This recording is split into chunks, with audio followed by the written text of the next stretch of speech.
How would it feel to have a thriving fitness business and have the freedom to enjoy life at the fullest? Well, that is exactly what the Trainer Revenue Multiplier show is going to give you. My name is Mathew Park. This is Jaime Filer. Hey guys. And we are here to serve.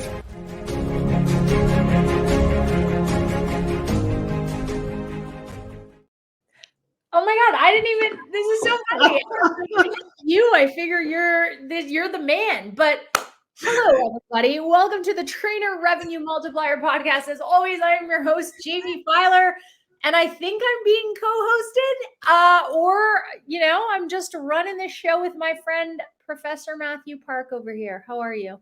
That was the best intro, Jaime. That was actually the most fun one I've ever had, actually. I was going to say it was definitely the most organic, authentic intro I think I've ever made, but nevertheless, it's so exciting to have you on as always. And this might be the first podcast you've recorded from your new home.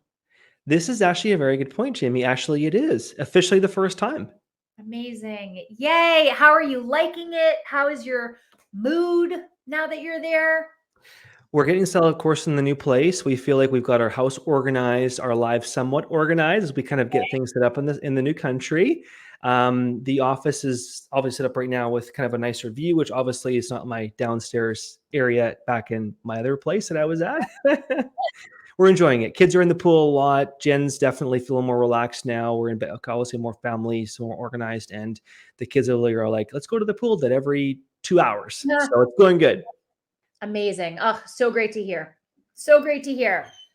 So today's topic. Yes. One of my favorites, how having a niche leads to accelerated business growth and more referrals.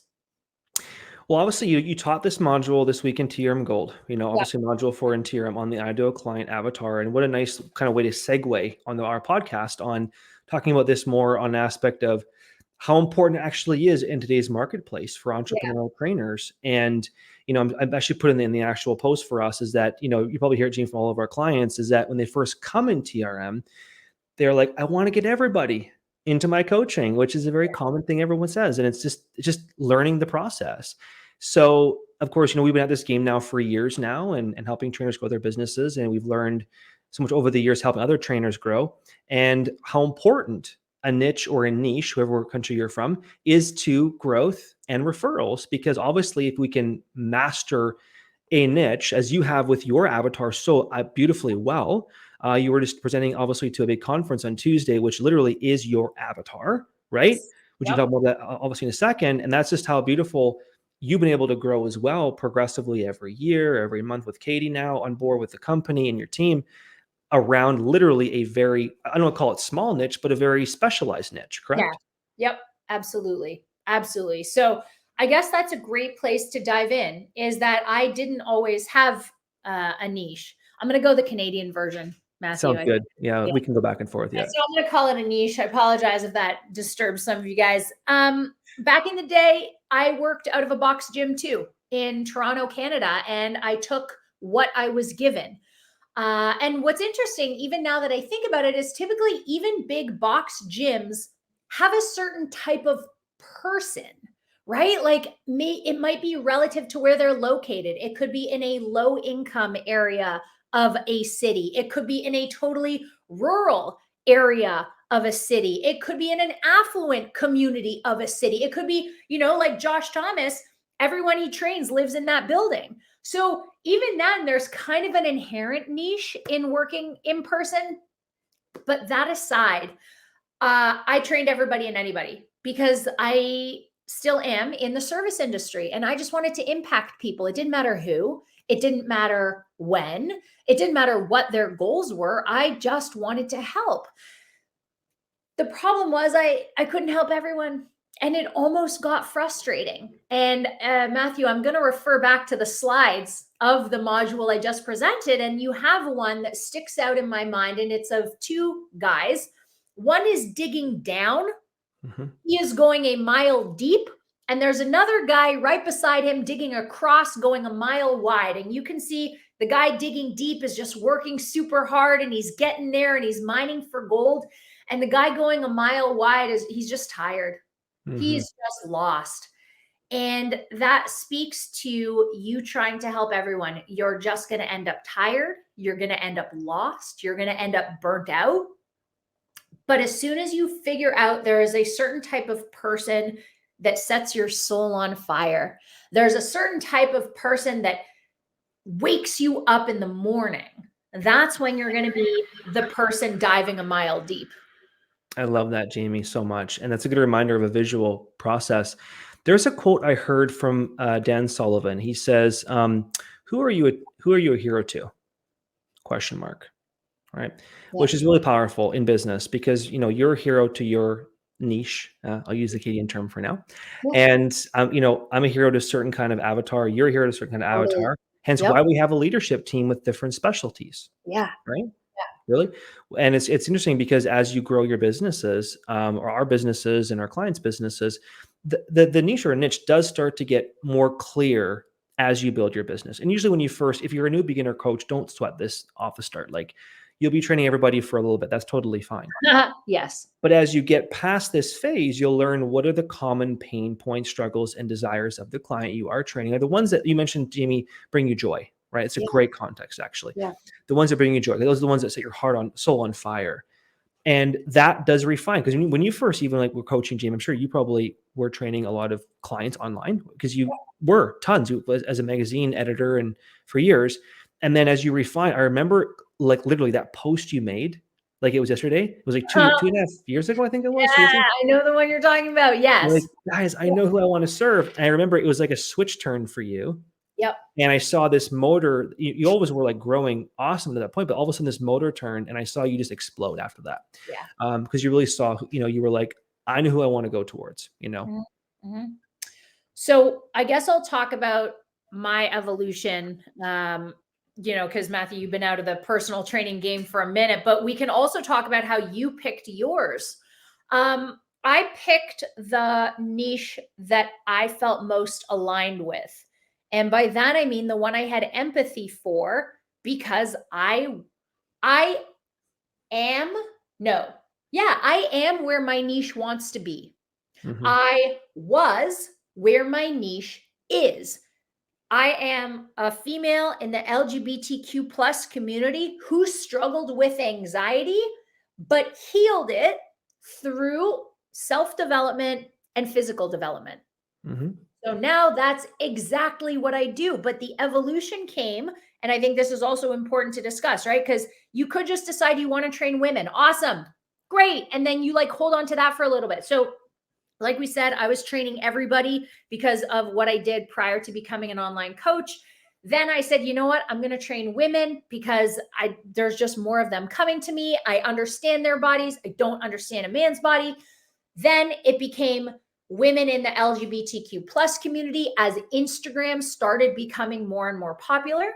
Then it became women in the LGBTQ plus community who were struggling with anxiety because that was their biggest pain point. They could not track macros. They could not get out of bed, let alone go to the gym unless they overcame their anxiety.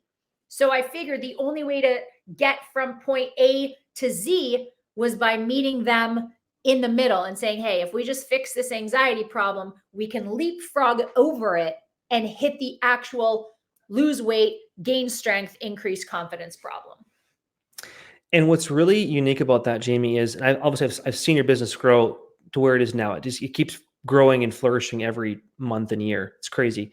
But what I've noticed is how much, as you niche down that avatar more and more, you've been able to raise your prices. You've been able to hire a bigger team now. You've been hiring your wife full time now. You've been able to bring on coaches. You've been able to have a better service now. Everything changed and evolved, even though people think when you're going that mile deep, digging the hole like you have been for years, other clients of ours as well, that's where the gold really, that is a great book that's phenomenal to read called 3 Feet from Gold. Literally, it's that concept of, it's a Napoleon Hill book, old book. It's not really kind of known very well. But as you read the book, it's about this farmer who literally was digging for gold in his backyard. And he was digging this hole like a gopher, this hole, this hole, this hole for 10 years, for a decade. He was like, I was told there was gold here. I'm just going to keep going for gold. So all of a sudden, he's like, he gave up. He moved away, sold his farm for super cheap. Another farm bought it. Yeah. This farmer decided, you know what? I'm actually going to do a different approach. I'm going to go just in the center of this whole place. I'm going to go really, really deep in the farmyard. And literally, he found the biggest gold mine in the country. He became a billionaire, right? And he got this farm for almost nothing. So, yeah. I love that. I love that. And I think it's also, and the reason, I mean, again, we should probably go into some strategies, but one of the reasons that once you find your niche, you're able to charge more is because it's almost a positive cycle, right? The more personal trainers, Mathew, who come into your system that are already making about 3K, but want to get to the 10K, and they have families, the more you can start to read books specifically about that 3 to 10K gap, the more you can start to attend seminars yourself about getting to your first 10K. Again, the more conversations you have with people who are sitting in the gap right now, so you can speak their language as specifically as possible. Think of it as the idea that cardiologists can charge more than general practitioners. They went to school more years, they paid more money, they went to more conferences just to study the heart. And so now, when you have a heart problem, you see the heart specialist. I love that. What's really awesome about that is you mentioned reading, education, and seminars. Okay. Mm-hmm. So a lot of people become seminar hogs, book hogs. Nothing wrong with that. Yeah. If you don't know who you're serving in your business and you're just reading for general information, you're going to get a general result. Yeah. But if you know who you're serving, now you can go to the seminar that specifically is going to make you even that much better around this problem. So if you're a hormone specialist, you're going to go to all the best hormone coaches in the world. You're going to pay premium price points and get all the education you need to get that result. You're not going to go to this girl over here who does something totally different, right? Yeah. You're going to read the 10 top books and master them around that specific niche. So think of that when you're looking at it, because education is so critical. But the key is, what kind of education are you consuming and executing on that makes you better in your niche focus? You know, Katie and I always say that. We tell our clients there's a difference between motion and action. Every time you make a to-do list or you attend a seminar or you plan on going to the gym, that's motion. And there is a dopamine hit that comes with it. You think you're doing something by planning your meals for the next day, but that's not action. Action is actually getting to those meals. Action is actually taking what you learn from those books and at those seminars and going to apply it specifically to your niche. So as Mathew said, don't just book hog and seminar hog. That's motion. That is a way of convincing yourself you're doing something, but you're not. So if you actually want to become a specialist and develop a niche, take everything you learn and go apply it to your people. Seek more people to apply it to. I love that. And there's one thing I heard from a guy named Joe Polish. You know Joe Polish? Is it all Jamie, Joe Polish? So he was having a podcast with Dan Sullivan, and it was kind of an eye-opening podcast because Joe, of course, holds a mastermind. I forget the name of the mastermind. It's one of the biggest business masterminds in the world. And he talked about, because he gets a lot of people coming into his mastermind, business entrepreneurs, quite successful. And he said, he's like, he was so use the word disgusted by a lot of entrepreneurial people who literally just want to jump from every seminar possible just to consume more seminars. And he's like, why not just pick one or two or three? The ones you really know are the ones, and I mean, as opposed to just going to it, go there and pick every note you can do. Yeah. Like meet all the best people there, build rapport with them, collab with them, build a relationship with actually the people. And all of a sudden now you've actually gone a mile deep and not just went to 25 events and met one person at 25 events and can't remember the first event you actually were at. So this goes back to niche focus. If you know your niche and you can become masterful at your niche, but yours is all the LGBT community. Ours is around parent coaches coming in TRM that are looking at growing their business and also raising a family. And obviously you look at whatever your niche could be in training, whether it's the mom or the entrepreneur or the professional or the person over 50. Yeah. Yeah. So I guess my question, Mathew, is from a mindset perspective, obviously, how do you convince a coach that, I swear, stop talking to everybody, start talking to one person, and I'll make you 10K. Like, what do you have to change in their mind to tell them that, like, you'll actually be making less by serving everybody? I asked this question. I said, who's your top client? Mm. Joe is. Okay, cool. Awesome. So Joe's been a client of yours for how long? Tell me about Joe. Cool. How would it feel, Jessica, to have 40 more Joes in your life? Mm-hmm. Now they're convinced because they realize Joe's the most profitable client in their business. Okay. Then I ask them, well, how would it feel? Actually, it's funny. I had a coaching call with who was it? One of our new clients coming in TRM. Yeah. And we're talking about they have like 75 clients, right? And I was like, yeah, tell me about your clients. Tell me more about your clients. And it's actually a prospect call, actually, Jaime, with a new client coming in TRM. And this is actually a really intriguing conversation because it goes back to ideal client here for a hot second. Yeah. She has 75 people. And I was like, hey, cool. So then she was almost complaining a bit about these people who were like, I don't want to use age as a factor, over 80, right? Sitting at 80 years old. And they're always complaining. They're always questioning her. They're always causing her problems. I'm like, cool. How many of those people are in your business right now? Maybe less than 10%. So let me ask you this. How would you feel if you only focus on the 90% or less on the ones that are paying you and never question you? Well, that'd be amazing. Cool. Then stop focusing on the 10 Yeah. that are causing you issues and focus on these over here. And that was like a light bulb in her mind. So it goes back to, you mentioned what fires your soul, Jaime, right? What and makes you feel joy in the process. Yep. I love that. The other thing I will say, and you are a perfect example of this. I am a really good example. But even like, oh my gosh, Jace, Isaac, Alvin, every time they're invited on a podcast, every time they're asked to speak on someone's YouTube channel or give a presentation at a conference, it's always like, hey, you're the guy who XYZ, and we need that expert, right? Again, it goes back to the doctor. Okay. We need a cardiologist, stat. It's never like, we need a doctor.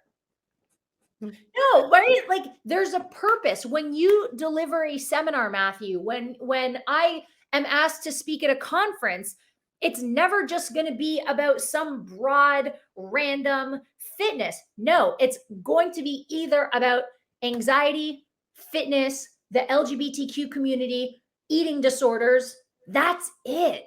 And that's fine with me. I'm totally cool with pigeonholing myself, because then, as you just said, I'm going to get invited on a podcast to talk about eating disorders, and I'm going to get like 10 calls booked from that podcast. But if I just spoke about what? Fat loss? Maybe. Muscle gain? Maybe. They could have asked anybody to speak about that. But by making yourself the expert, so many more opportunities open up for you than if you just did fat loss and muscle gain to the average guy or girl. This is why you want to specialize, so that people are like, Jace, competition prep, healthy competition prep.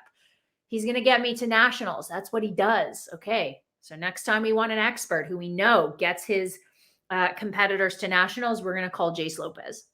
That's so smart, Jaime. I love that. And it also goes back to your content, because obviously it's one of the things you're very, very good at. So you look at Jaime's content, right? And how, if you look at her content for the last couple of months and look at her videos and her reels and even her posts, it's literally the language, the pain, the solutions, the desires of her avatar, right? Not some left field fat loss avatar that doesn't make any sense. That wouldn't even align to her audience. So that goes back to strategy, right? Tactical, but still smart, because you've gone 3 miles deep with you and Katie, and literally, like, it's going to magnetize somebody who is your avatar and probably demagnetize somebody who's not. Absolutely. Absolutely. And speaking to content, Lauren St. Louis just shared an awesome win on the group coaching call. And she said, someone's been following me for the last 4 months and then finally signed a huge 3-month paid in full package.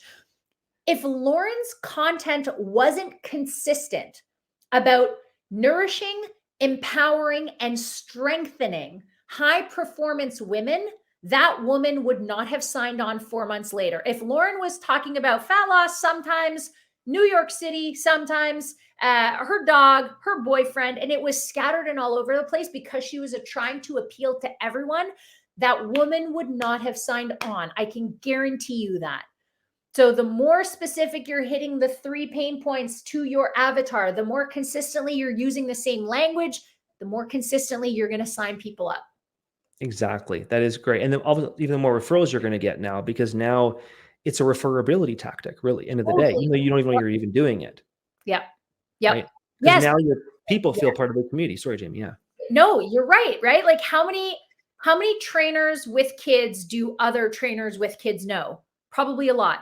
Yeah. They might be some of the same Facebook groups. They might be some of the same meetups in person. They might be some of the same networking in person groups. And you say, hey, I'm part of Trainer Revenue Multiplier. And then the other trainer with the kid says, oh my gosh, I've never heard of that. What is it? And then, right, it's tribe, it's community. You know what's cool, Jaime? Small little like, so on the group coaching call, we actually had 2 moms on there, amazing coaches, Karina and Samantha. Yeah. Both have their wonderful newborns, on the call, right? And when I first talked to Karina, she's like, yeah, is it okay if, of course I'm a mom. Is there more moms in TRM? Like, we have a lot of moms in TRM, a lot of dads in TRM. Yep. But here's the part people get mislead is parents are like, I call them snipers. Like parents have a purpose, right? Everyone has snipers, but I'm just calling, you look at parents, you got kids and you want to drive that much harder to have a life for your kids. Yeah. So it was kind of cool to see on our call, like how those 2 had brought their kids on. It was like, they were just given, and they're heavy hitters in TRM. They're crushing it right now. Businesses. Yep. Yeah. And it's also great that we have so many parents as leaders. I believe myself and Amanda are the only leaders who don't have kids. But that's because you chose leaders who represent the avatar, Mathew, which is so perfect. But you guys also have furry kids. We do have furry kids, so we understand responsibility. Yes. Yes. And you also are also married to a partner. Yes. That's also part of it too. Relationship obviously is a big deal. Sure. Right. Sure. Yeah. You kind of bring that structure into the picture where we can kind of like, maybe like take time a little bit longer than should be, where you kind of keep things on point, Jaime. You're correct, Mathew. Fair enough. I love that. Is there any additional things you're thinking about ideal client that you would like to share, Jaime, that hit home here? No additional things. I would just like to re-emphasize the point that, fear is false evidence appearing real. So you will not lose out on money by thinking that going deeper is a bad choice. Ross Cowan, right, always says, half your audience, double your income. These plaques on my wall are a testament to. I always say when people are like, oh, what are the plaques? And I'm like, 10K is when I was only serving women. 20K is when I was only serving women in the LGBTQ community. And then 40K is when I started taking care of their anxiety. And I think that's how that works.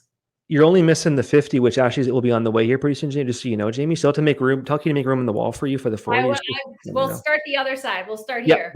There'll be like 4 or 5 on there coming in the next year or 2. There you go. Awesome. I will definitely share one last word on niche is don't rush your avatar. Don't think you have to have one tomorrow.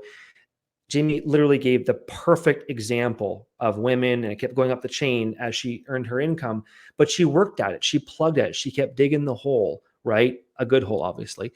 And kept digging deeper and deeper until she found her gold. It was down there, and there was one, all of a sudden there was 2 more pieces, 3 more pieces. And this goes for any client or person listening to this right now, or you're new to this process, is don't think it's going to happen tomorrow. And don't rush it, but keep working at it. If you start with just writing it down on paper, write down your top client and break who they are down.